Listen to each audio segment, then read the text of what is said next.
have the concluding remarks. I'll request from the audience if you have any comments, any queries or suggestions regarding this subject to the individual panelists or collectively on this subject of strengthening the capacities, the ICT way. Please try to be limited to this topic only, the topic of the session.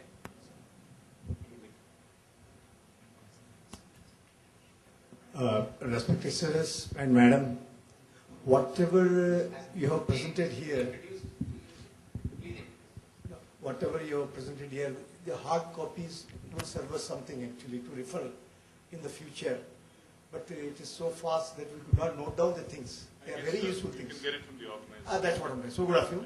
Thank you. And really, they are good guidelines, and they are really useful for us. That's why I have demanded for this. Thank you very much. Have a nice time. Yes. I had a question on the e-B.Ed. I wanted to understand how many teachers have gone through this today, and is this something that is additional to the B.Ed or does it incorporate the B.Ed itself?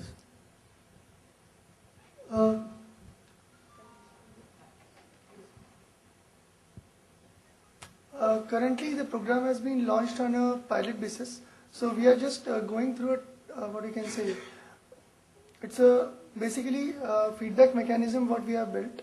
Currently only 100 teachers we have trained, and we are trying, it has been deployed in Maharashtra, and currently it has been in affiliation with the Open University of Nashik, that is YCMOU. So probably you can come down to office and you will get the more details in it. But it is currently in inception phase, so only 100 teachers have gone through it. So we are just testing that what kind of new outcomes are to be built in, new learning mechanisms are to be built in. So you will definitely get the complete details from what details I have shared with you. Amit, Sorry? is it an additional to Yeah. the general Yes. PhD Yes. level or is it equivalent to that? Currently, we are trying to approach AICTE and central bodies so as to make it, what you can say, equivalent to B.Ed, but currently it is not. It is additional to that. Thank you.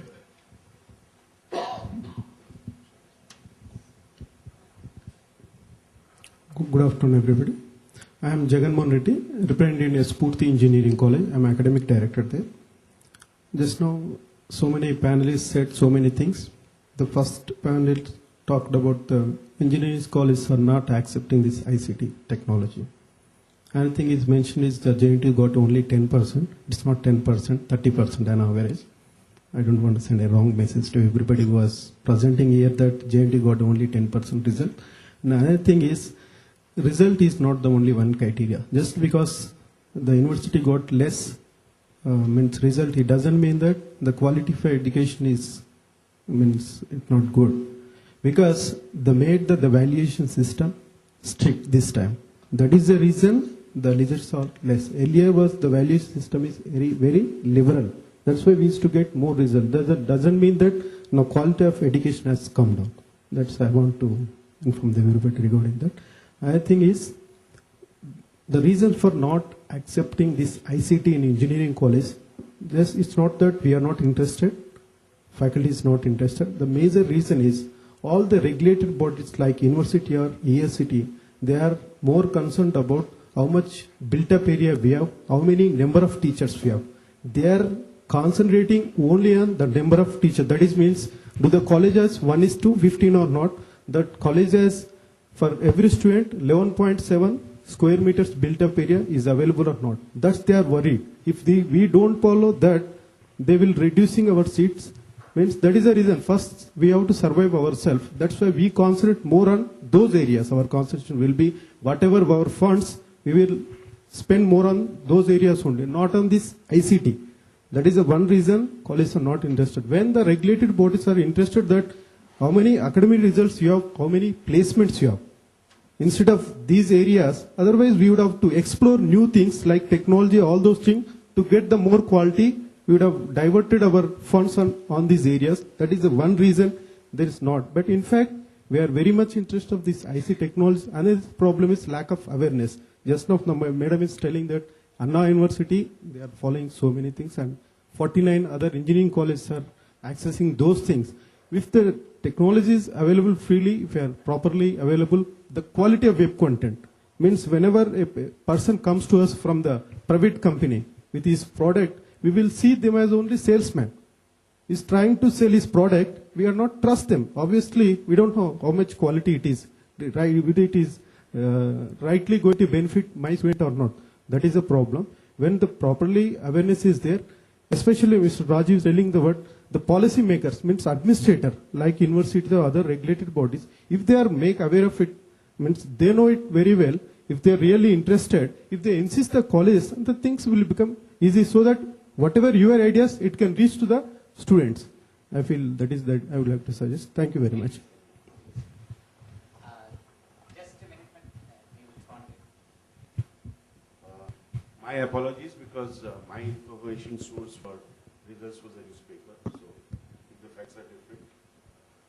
Coming back to in terms of technology being used and all that, let me share, because I didn't talk to you about as a corporate at all today, because my idea is that I have not come here to sell it.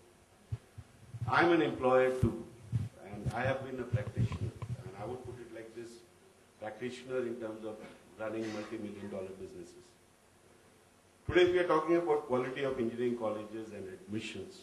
Let me very frankly share with you, when people come for employment, and as it was very rightly shared also, they do not have any orientation of real life work.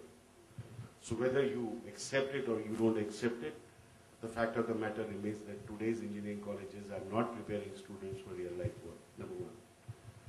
Number two, what I'm saying is that it is totally at the choice of the college. It is totally at the choice and the time and the money which is required by the college to choose technology. But in a very generic way, without technology, things are not going to move forward. That's my submission. Thank you. Yeah,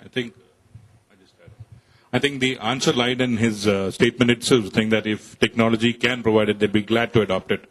We're happy about that. Adding to what you had mentioned about tightening the examination system this year, I will go back to, again, a World Bank statistics that more than 60% of, do you know that we, as a country, produce more engineers than the US and the Europe put together? And more than 60% of them are unemployable by way of employability standards, by way of role requirements at the entry level in an organization. So I think it is important that the tightening starts happening, and it's a business decision at the college level, like he mentioned, as to where your priorities must go. So I think that's again lying within the organization for you to kind of maneuver, around your plans and get things right. All right? Any organization. One of my colleagues went about saying, see, when they sell out technology to an institution, let's say a smart classroom, what happens is either the purchase is paid at the center or at the HOD level. We hardly get to know, what purchase is made, or, say we are the end users, say teaching faculty. We are hardly taught how it is to be operated. Either the technical person or at the higher level it is demonstrated. So what happens is when you get to use it in your classroom, say a smart classroom, I have to depend on the technical person, or over a span of time we tend to learn. But that doesn't happen with every faculty. So we have the technology, it's lying there with us, but the usage is difficult. Again, in a government department, you ask for 10 setups, you get 1. So, this is always lesser than what you actually need. So these technologies, they are either, not used by the faculty member, or the one which is, preferred by teachers, we hardly get access to. So, there's a huge gap. So when they go about selling a product, they have to see to it that people are trained for it. Unless that is done, this technology are not going to help us out. We'll have the last. Yes. I would probably ask Uma's comments on this. Whether it is IIT or a university library or say Anna University, the campuses are Wi-Fi. The students have access to all the electronic resources that the institution provides. We have another problem where, you give more content or access to resources. There is also a negative face to it, where you have systematic downloading of electronic content. Say, for instance, 3,000 articles in 2 hours the students download, And these sort of problems happen even in IIT. So how do you think that we could tackle such a situation? If I stand correct, there is an option wherein at a time only 20 people can download. So I have to wait for those 20 people who have already started downloading. Only then I'll get access. I think No, this is how it madam. operates. It's multiple access across the campus. You can download. It's IP enabled. Okay. It's only that few students, they have some softwares to crawl and take such Yeah, they content. do So we also straight away the- get from the publishers saying that it's systematic downloading, so it's totally blocked. So these things happen, and we intimate we send circulars to the students, scholars saying, please do not do this because it's going to affect everybody. So I believe this is tackled in Anna University by this method. When I personally tried to download, it said it will take some time. 20 people are already doing it. I believe that is how it is restricted. No, it is not. No. Bandwidth. Unlimited. It's I'm not sure in that case.